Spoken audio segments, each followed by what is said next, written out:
Bismillahirrahmanirrahim. Salam alaikum. Alors enfin on est arrivé à la dernière vidéo de notre application Reverse Engineering. On est à l'étape Generating. C'est à cette étape qu'on va essayer de voir comment on a réussi à générer notre Keygen. Alors on est devant l'environnement de développement C, le dev C++. Premièrement dans le header ou bien dans l'entête on a l'appel déclaration des bibliothèques standards de C. Ici il y a déclaration d'un tableau de 2 dimensions de C12.5. C'est là qu'on préserve les caractères convertis selon la table de correspondance, et aussi on garde le 12 pour les 12 caractères et le 5 pour la conversion en binaire. Comme on a vu dans la dernière la précédente, la vidéo précédente, que les caractères sont convertis premièrement selon la table de conversion, la table de correspondance, celle-ci, puis ils sont convertis en binaire. Alors dans cette variable, là on récupère ce binaire. Le SB c'est un tableau qui contient la conversion en binaire ou bien le code binaire de la différence. Comme on a dit que pour pondérer, il suffit de prendre la différence et la convertir en binaire.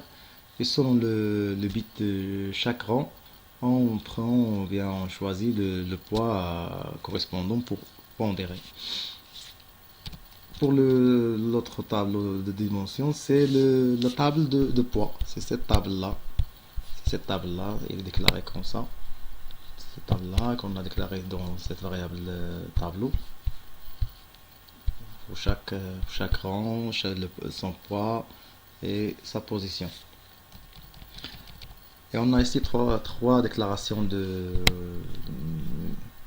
on a des déclarations des fonctions qu'on va utiliser après. Et là juste on les déclare pour les utiliser dans le main sans avoir une erreur.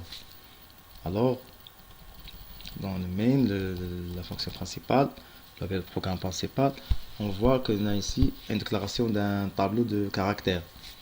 Ce tableau de caractères, c'est notre table de conversion. C'est là notre table de conversion, de correspondance. Donc chaque caractère correspond à un nombre ou bien un numéro. Alors où sont les numéros? Les numéros sont les positions des caractères.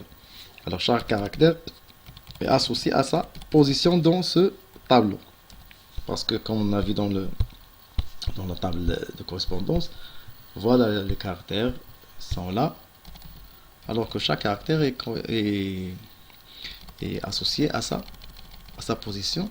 Et on voit bien que ces numéros-là, ces nombres-là sont respectivement rangés, respectivement sont successifs.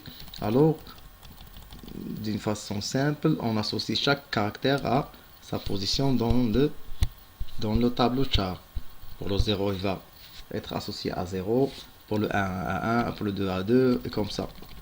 Chaque caractère a sa position dans le tableau. Et c'est ça la correspondance qu'on a trouvée. Voilà la déclaration des variables qu'on va utiliser. Le KS, c'est le tableau qui va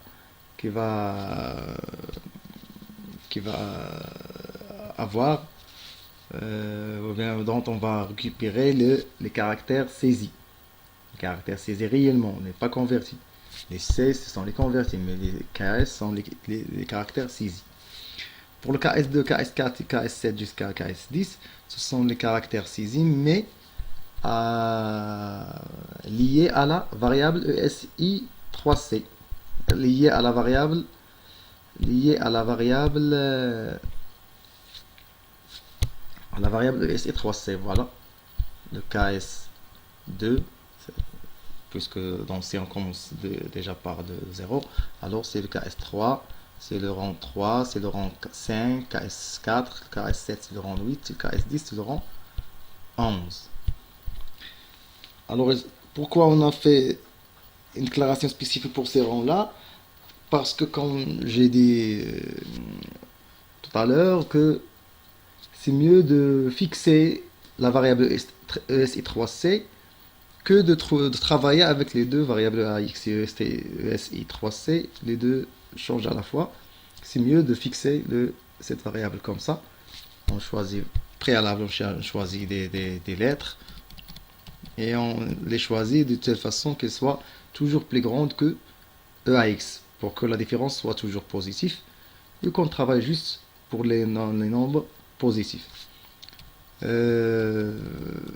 Voilà la déclaration des tableaux dont on va récupérer les indices des rangs affectés à rectifier. On va voir où on va les utiliser. Et voilà un peu de décoration dans l'affichage. Alors pour la première section, on voit que ici on a écrit choose ESI3C in trying to make it maximized. C'est-à-dire, je veux dire que c'est ce que j'ai dit avant, que c'est mieux de choisir les KS2 jusqu'à KS10 de telle façon que SI3C soit plus grande que EAX. Et on appelle fonction rend pour que ce choix soit aléatoire, mais il ne sort pas,